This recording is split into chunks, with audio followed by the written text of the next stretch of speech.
మీరు చూస్తూ ఉంటే ఈ కూటమి ప్రభుత్వం అధికారంలోకి వచ్చి 20 నెలలు కావస్తూ ఉంది. ఇచ్చిన ఏ ఒక్క హామీ కూడా వీళ్ళు అమలు చేయలేదు. అలాగే పోలీసుల్ని ఎంతసేపు రెడ్ బుక్ రాజ్యాంగం అమలు మీద దృష్టి పెట్టేట్టుగా చేస్తున్నారు తప్ప ఎక్కడ కూడా అంబేద్కర్ రాజ్యాంగం ఈ రాష్ట్రంలో అమలు కావట్లేదు. పాలనలో పూర్తిగా వైఫల్యం చెందారు. దాంతో ప్రజల్లో తీవ్రమైన వ్యతిరేకత వస్తూ ఉంది. అలాంటి వ్యతిరేకత వచ్చినప్పుడు అంతా కూడా వీళ్ళు డైవర్షన్ పాలిటిక్స్ చేస్తూ ఉంటారు. అందులో భాగంగా కులం తీసుకొస్తారు, మతం తీసుకొస్తారు, అన్ని రకాలుగా వాళ్ళ వైఫల్యాలను కప్పిపుచ్చుకోవడానికి డైవర్ట్ చేస్తూ ఉండే పరిస్థితి మనం చూస్తూ ఉన్నాం. అందులో భాగంగా తిరుపతి లడ్డు విషయాన్ని వీళ్ళు తీసుకొచ్చారు. ఎందుకంటే వీళ్ళ మీద ప్రజల్లో వచ్చిన వ్యతిరేకతని తగ్గించుకోవడం కోసం, డైవర్ట్ చేయడం కోసం ఈ విధంగా చేశారు. ఆ తిరుపతి లడ్డు విషయం అయితే ఆ రోజు శాంపిల్స్ తీసుకున్నది 2024 జూలైలో. అప్పుడున్నది ముఖ్యమంత్రిగా చంద్రబాబు నాయుడు గారు. అసలు సుప్రీంకోర్టు వేసిన సిబిఐ దర్యాప్తు నివేదికలో అసలు జంతు కొవ్వు లేదు అనేసి స్పష్టంగా చెప్పడం జరిగింది. అయినా కూడా పదే పదే పాత గవర్నమెంట్ని, మా జగన్మోహన్ రెడ్డి గారిని బ్యాడ్ చేయడం కోసం వీళ్ళు ప్రయత్నిస్తూ ఫ్లెక్సీలు వేశారు. ఆ ఫ్లెక్సీలు తప్పుడు ఫ్లెక్సీలు వేసి ప్రజల్ని తప్పుదోవ పట్టిస్తున్నారు, వాటిని తొలగించండి అని రాంబాబు గారు చెప్తే అతని మీద తెలుగుదేశం పార్టీ నాయకులు మాటల్లో లేని మాటలు ఉపయోగించి దాడి చేయడం జరిగింది.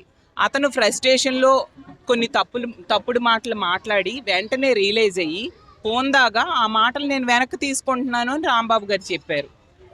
అది అక్కడ జరిగింది. అయినా కూడా తెలుగుదేశం పార్టీకి చెందిన ఎమ్మెల్యే అయిన మాధవి గారు, ఆమె భర్త ఇంటికి వెళ్ళి ఇంట్లో మహిళలు ఉన్నారు, చిన్నపిల్లలు ఉన్నారని కూడా చూడకుండా ఇంటి మీద దాడి చేయడమే కాకుండా పెట్రోల్ బాంబులేసి ఇల్లుని ఆఫీస్ని కాల్చేద్దామని ప్రయత్నించారు. అంటే ఎంత నిరంకుశ పాలన ఈ రాష్ట్రంలో సాగుతుందో మనం అర్థం చేసుకోవచ్చు. రాంబాబు గారు ఆ మాటలు వెనక్కి తీసుకున్నా కూడా అతన్ని అరెస్ట్ చేసి ఇంకా జైల్లోనే ఉంచారు. కానీ ఇంటి మీద పెట్రోల్ బాంబులు వేయడమే కాకుండా కార్లు తగలబెట్టేశారు, కొట్టేసి ఇష్టం వచ్చినట్టుగా విధ్వంసం సృష్టించిన ఎమ్మెల్యేకి కానీ ఆమె భర్తకి కానీ కేవలం స్టేషన్ బెయిల్ ఇచ్చి వదిలేసిన పరిస్థితి చూసాము. అలాగే రాంబాబు గారు ఆ వ్యాఖ్యలు అనడానికి కారణమైన మహిళలు అవ్వచ్చు, అలాగే అక్కడున్న తెలుగుదేశం పార్టీ కార్యకర్తలు కావచ్చు, వాళ్ళు ఎవరిని కూడా అరెస్ట్ చేయలేదు. అంటే తెలుగుదేశం పార్టీ వాళ్ళు తప్పు చేసినా అది తప్పు కాదు ఈ రెడ్ బుక్ రాజ్యాంగంలో. అలాంటి రాక్షస పాలన ఈ రాష్ట్రంలో సాగుతూ ఉండే పరిస్థితి మనం చూస్తూ ఉన్నాము. కాబట్టి దీని మీద ఖచ్చితంగా ప్రజల సహకారంతో మేమందరం పోరాటం చేస్తాము. మా వైఎస్ఆర్ కాంగ్రెస్ పార్టీ నాయకులు కానీ కార్యకర్తలు కానీ ఎవరు కూడా ఇలాంటి బెదిరింపులకు భయపడే వ్యక్తులు కాదు. ఎందుకంటే మాకు అండగా జగనన్న ఉన్నారన్న ధైర్యంతో ప్రతి ఒక్కరం కూడా ప్రజల కోసం, ప్రజా సమస్యల మీద పోరాటం చేస్తాము, ప్రభుత్వాన్ని ప్రశ్నిస్తూనే ఉంటాము. అలాగే ఇప్పుడు ఈ రాష్ట్రంలో తీసుకుంటే ఎన్నో సమస్యలు ఇచ్చిన ఏ ఒక్క హామీ కూడా అమలు చేయలేదు. సూపర్ 6, సూపర్ 7 అన్నారు, ఏ ఒక్క హామీ కూడా అమలు చేయని పరిస్థితి మనం చూస్తూ ఉన్నాము. అలాగే తీసుకుంటే పాలనా వైఫల్యం అన్ని రకాలుగా మనకు కనిపిస్తూ ఉంది. అభివృద్ధి లేదు ఈ రాష్ట్రంలో, సంక్షేమం లేదు, అలాగే భూములు కబ్జా, భూముల్ని అప్పనంగా తన అనుయాయులకి అప్పజెప్పే పరిస్థితి మనం ప్రతి సందర్భంలో కూడా చూస్తున్నాం.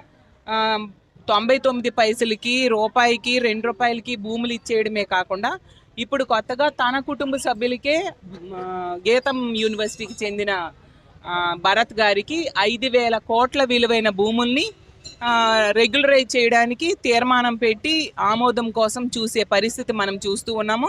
అంటే వీళ్ళు అన్ని రకాలుగా బరి తెగించి ఉన్నారు. ఎంతసేపు కూడా భూములు కబ్జా చేద్దాము, తన అనుయాయులకి పెట్టుకుందాము, అలాగే తీసుకుంటే పాలన చేయాల్సిన అవసరం లేదు అన్న టైపుగా రెడ్ బుక్ రాజ్యాంగం అమలు చేసి ప్రశ్నించే వాళ్ళందరూ గొంతు నొక్కుదాము, అక్రమ కేసులు పెడదాము, అలాగే ఇలాంటి దాడులు చేద్దాము అన్న విధంగా వెళ్తూ ఉండే పరిస్థితి. అలాగే గతంలో జగన్మోహన్ రెడ్డి గారు ముఖ్యమంత్రిగా ఉండేటప్పుడు 17 మెడికల్ కాలేజీలు తీసుకొస్తే వాటిలో 10ని ఇప్పుడు పీపీపీ మోడ్లో ప్రైవేట్ వ్యక్తులకు ఇవ్వడానికి కూడా చంద్రబాబు నాయుడు గారు ప్రయత్నిస్తూ ఉండే పరిస్థితి చూసాము. అలాగే విశాఖపట్నంలో ఆ స్టీల్ ప్లాంట్ని ప్రైవేటైజేషన్కి కేంద్రము అడుగులు వేస్తూ ఉంటే ఆ విషయంలో ఎటువంటి చర్యలు తీసుకోవట్లేదు. వీళ్ళు కేంద్రంతో ఎలియన్స్లో ఉన్నారు. వీళ్ళు గనుక మద్దతు ఉపసంహరిస్తే కేంద్ర ప్రభుత్వమే కూలిపోయే పరిస్థితి. వీళ్ళు ఏం చెప్తే వాళ్ళు వినాలి.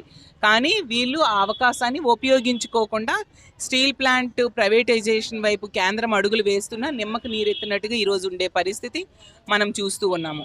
అలాగే ఈ రాష్ట్రానికి ప్రత్యేక హోదా కూడా కేంద్ర ప్రభుత్వం ఇవ్వట్లేదు. అలాగే పోలవరం విషయంలో కూడా వీళ్ళు ఈ కూటమి ప్రభుత్వం ఎంత నిర్లక్ష్యంగా ఉందో మనం చూస్తూ ఉన్నాము. అన్ని రకాలుగా పాలనని గాలికి వదిలేశారు. అలాగే ప్రజల రక్షణ, మహిళల రక్షణ ఈరోజు వీళ్ళు అస్సలు పట్టించుకోని పరిస్థితి. అందువల్లనే మొన్ననే కేంద్ర హోంశాఖ నివేదికలో మన రాష్ట్రం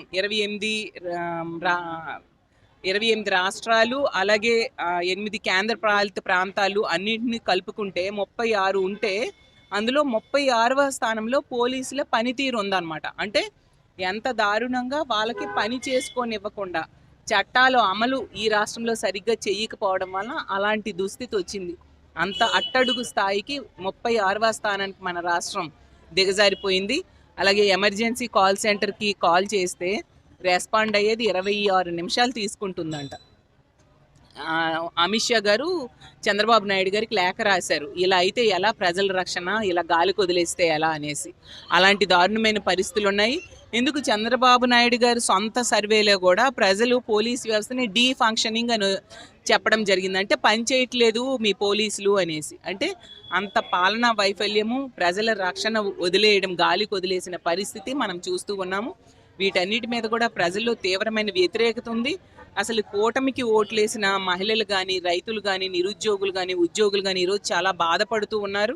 ఎందుకు ఇలాంటి ప్రభుత్వాన్ని తెచ్చుకున్నామా, ఆ రోజు ఎంతో చక్కగా పరిపాలించే జగనన్నను వదులుకొని ఇప్పుడు ఎలా అంటే ఫీల్ అవుతున్నారు వాళ్ళు ప్రజలందరూ కూడా, గుడిలో దేవుడిని వేలేసేసి మళ్ళీ దేవుడు కావాలి, దేవుడు రావాలని ప్రార్థనలు చేస్తున్నట్టుగా ఉంది మా పరిస్థితిని ఈరోజు బాధపడుతూ ఉండే పరిస్థితి. ఎప్పుడు ఎన్నికలు వచ్చినా ఖచ్చితంగా మళ్ళీ జగన్మోహన్ రెడ్డి గారిని ముఖ్యమంత్రి చేయడానికి, వైఎస్ఆర్ కాంగ్రెస్ పార్టీకి ఓట్లు వేయడానికి ప్రజలు ఈరోజు సిద్ధంగా ఉన్నారని తెలియజేస్తున్నారు.